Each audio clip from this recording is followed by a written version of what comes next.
అపారమైన అనుభవం, సమర్థవంతమైన పాలనతో రాష్ట్రానికి మంచి భవిష్యత్తు అందించే ఏకైక నాయకుడు రాష్ట్ర ముఖ్యమంత్రి శ్రీ నారా చంద్రబాబు నాయుడు అని ఆయనకు దీర్ఘాయుష్షు ప్రసాదించాలని కోరుతూ చేపట్టిన మహాహోమం విజయవంతంగా జరిగిందని రాష్ట్ర దేవాదాయ శాఖ మంత్రి ఆనం రామనారాయణ రెడ్డి అన్నారు.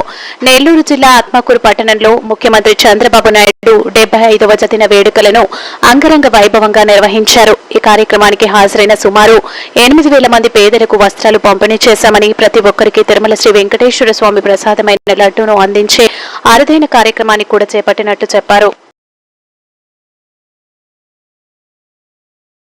యంబకం యజామహే సుగంధిం పుష్టివర్ధనం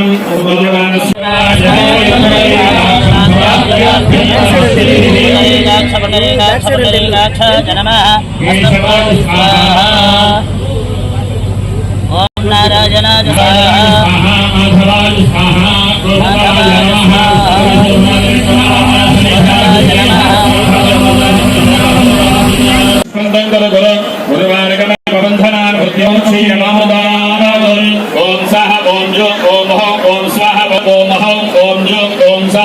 త్రయంబకం యజామహే చంద్రబాబు నాయుడు నామధేయ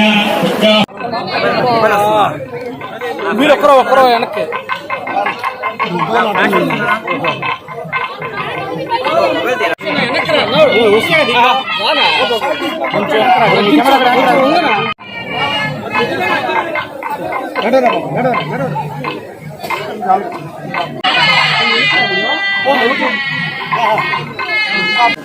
ఈ హోమం నుంచి వచ్చేటువంటి ఫలితాన్ని వాళ్ళందరి యొక్క ఆశీస్సులతో మన రాష్ట్ర ముఖ్యమంత్రి, తెలుగుదేశం పార్టీ జాతీయ అధ్యక్షులు ఈరోజు 75 వసంతాలు జరుపుకుంటున్నటువంటి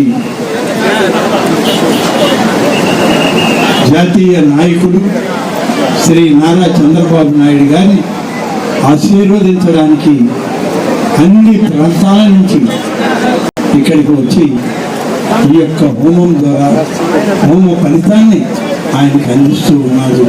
చాలా సంతోషమైనటువంటి సమయం ఇది. పూర్ణమైనటువంటి ఆయురారోగ్య ఆయుష్యంతో ఆయన సమర్థవంతంగా ఈ రాష్ట్రాన్ని పరిపాలించాలని కోరుకుంటూ ఈ యొక్క హోమం జరిపాం. ఇది ఏ ఒక్కరితో కాదు, నాతోటి కలిసి పనిచేసి నడిచినటువంటి వేలాది మంది తెలుగుదేశం పార్టీ నాయకులు, కార్యకర్తలు, అభిమానులు, స్వర్గీయ ఎన్టీ రామారావు గారు స్థాపించిన ఈ పార్టీలో నాటి నుంచి నేటి వరకు ఉన్నటువంటి అనేక మంది వారి ఆశీస్సులతోటి ఈరోజు చంద్రబాబు నాయుడు గారికి సుదీర్ఘకాలం ఆయన ఈ రాష్ట్రాన్ని పరిపాలించాలని అందరూ కలిసి కోరుకోవడం జరిగింది.